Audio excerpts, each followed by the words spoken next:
Hi, today I'd like to talk about bipolar depression and medication. Is it possible to be bipolar and not to take your meds?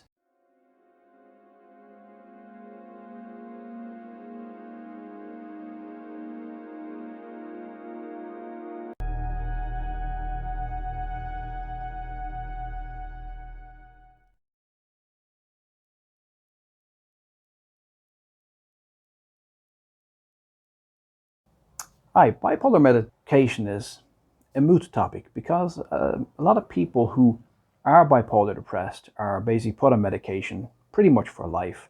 And it's a major irritation for a lot of people who are bipolar. And it's quite different than, say, regular depression, which will often clear. Bipolar depression seems to be far more intractable than regular uh, depression. And it can also be quite extreme compared with regular depression. So, is it possible to go without medication?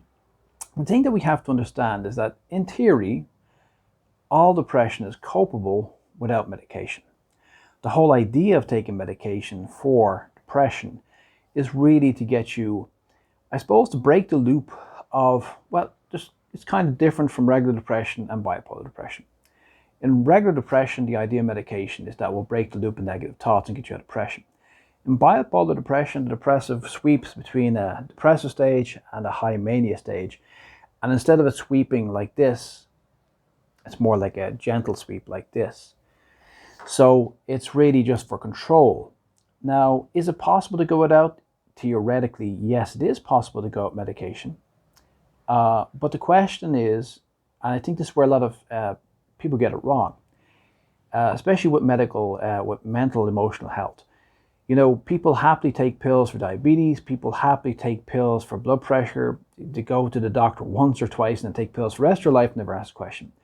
But when it comes to mental, emotional health, there's a taboo about taking pills. So my country, for example, Ireland, people often say as a joke, oh, just keep taking the pills, be all right, as in you're mental, you're mad. And there's a stigma that you're mad if you take pills for mental emotional problems, especially if you're taking them for life. So I think that's the worst thing is really think in terms of treatment. What is making you feel better rather than focusing on I have to get off the drugs? And this is the thing I see a lot with mental emotional problems. It's a tendency of wanting to go back. You are normal, then you got these mental emotional problems, and now you want to go back to the way you were. But you can never go back. You can always go forward with life. So you have to go through. Now, in the case of regular depression, it is quite treatable usually, although it might come back on a regular basis in many cases. But with bipolar depression, whenever it kicks off, usually will keep going. And the reason is a structural reason. So what we have to understand with bipolar depression, certainly I can just give you the psychoanalytic perspective. I mean, people have different ideas. Is it genetic? Is your environment? It's probably a bit of both. But from the psychoanalytic perspective, the idea is that somewhere early in life, the bipolar depressive is extremely depressed. For whatever reason, there's a extreme lack of love, lack of support that they feel. It could be it's psychic reality, which basically means not necessarily externally everything will be fine, but they feel a kind of void inside themselves for one or other reason.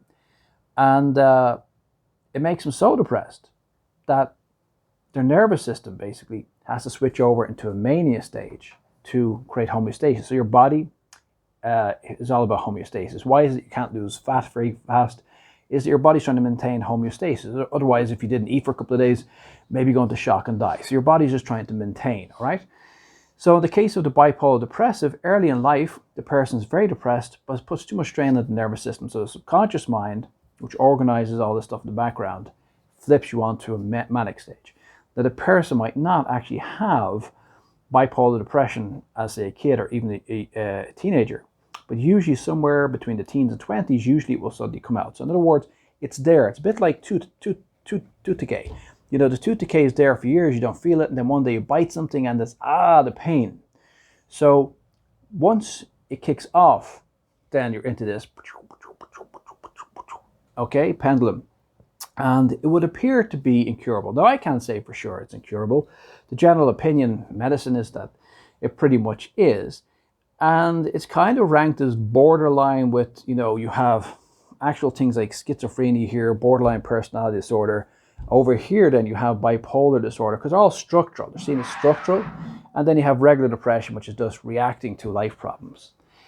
And so what it means by structure is a personality type. Your personality is developed this way. Now that doesn't mean that nobody's cured. I'm sure somebody has been cured, but in general, usually bipolar depressive is a personality type. And throughout life, they're swinging one way and another way, one way and another way.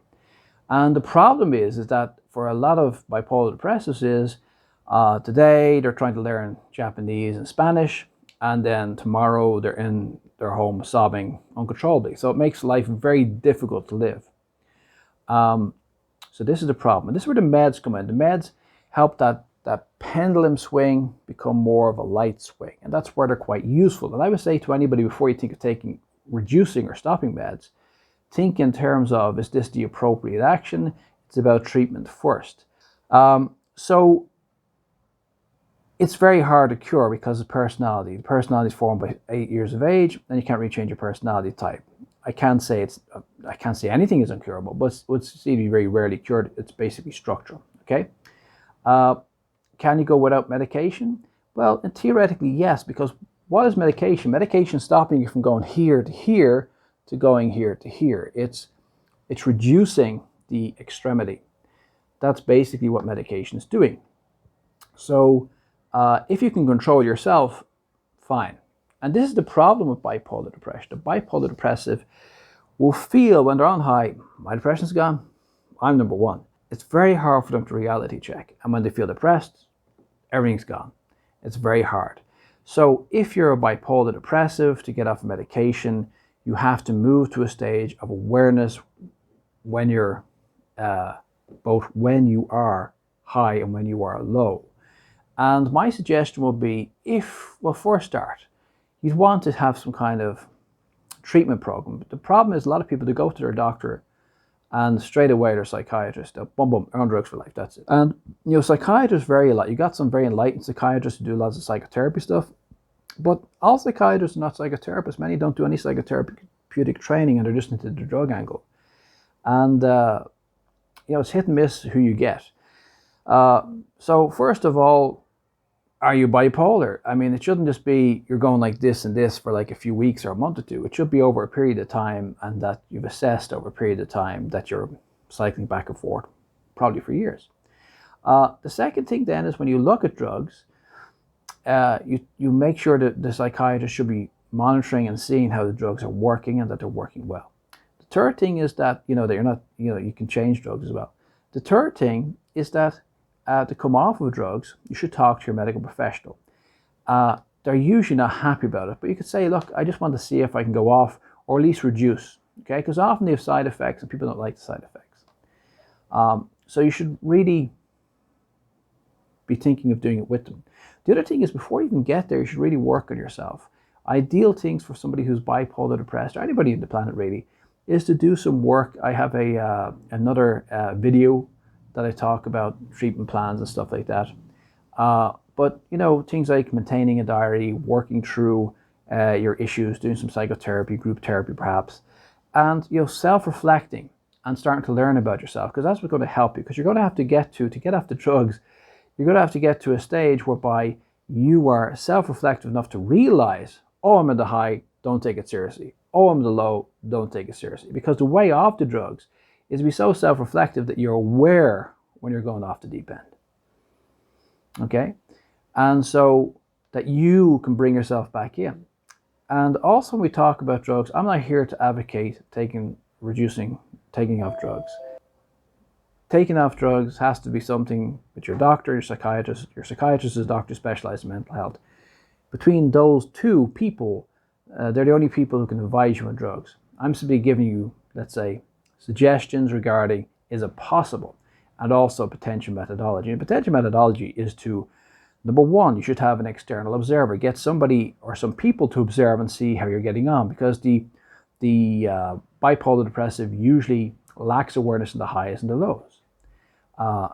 The other thing then is to reduce slowly, because with any kind of psychotropic drug, if you go cold turkey, you'll get a rebound and you'll be worse than you were before.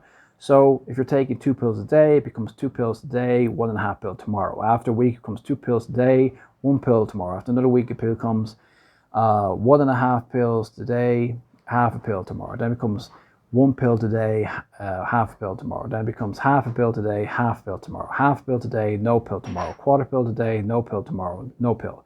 So 4 weeks, 6 weeks to slowly come off, so that your body's adjusting to it, and your body's coming off the right way. That's what you have to do. You have to have it like that. And if the external observers and your psychiatrists and so on get to a stage where, say, you're taking 2 pills a day and you're down to say 1, you start to act funny, then you probably have to just settle at that and have the maturity to say, no, I'm not going to go to drug-free recovery because I'm not hacking it. Maybe some other stage you will hack it, but it has to be what is achievable for you, okay? And this is where people go wrong, is they just go, that's it. I saw some video on YouTube, I read some article that people are, drug-free, and they just either go cold turkey, or even if they wind down, they go off drugs completely, and they just start going bananas and start acting very funny and strange. And that's how you know they're back into the bipolar. So you may not be able to get off the medication. So in theory, could you? Well, the medication is just stopping the swing being this extreme, because the person is still swinging. The bipolar depressive, even on medication, still having highs and lows, but less. So you might be, if you're self-reflective enough, if you work with a good psychiatrist, if you have external observers, if you've been working yourself, if you're self-reflective enough to see how you're getting on, and even if you're a bit high, rein yourself in. Even if you're a bit low, perk yourself up. So can you go drug-free? Maybe you can in some cases, and in other cases you might. And this gets back to the thing, should you go drug-free? Because it's about treatment. Like I said, people happily take diabetic medications and blood pressure medications for life, never think twice about it. But a lot of people just want to get off the meds because they think that people think they're mad. And the reality is nobody gives a damn what you do in your home. Nobody gives a damn if you take 1 or 2 pills a day for depression. Nobody gives a damn. So if you're having a lot of side effects, it's irritating you, it's something you could work towards. Check up more articles, check up more videos, look about it, think about it. The purpose of this video is just to say that it's possible, but it requires reflectivity, and it's not possible in every case. This is not a cookie cutter solution.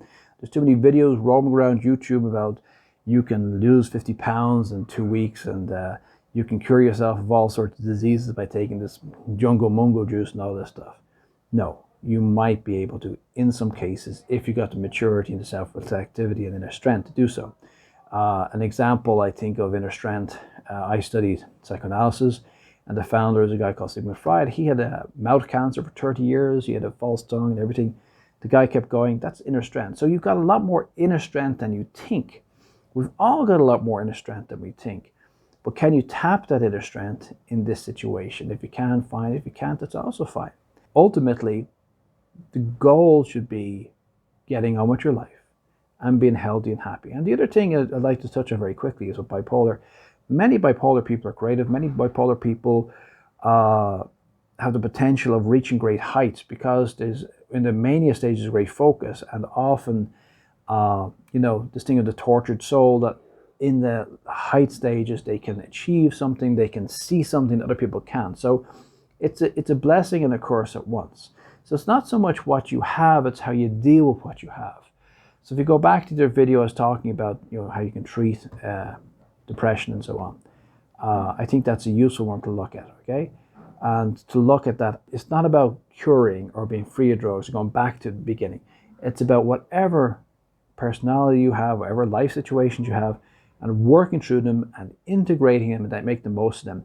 And maybe be able to go drug free, and maybe you won't, it doesn't matter. What matters is, can you become a more productive and happier version of yourself? And that's what really matters. Okay, that's it. Please like and subscribe, and talk to you next time.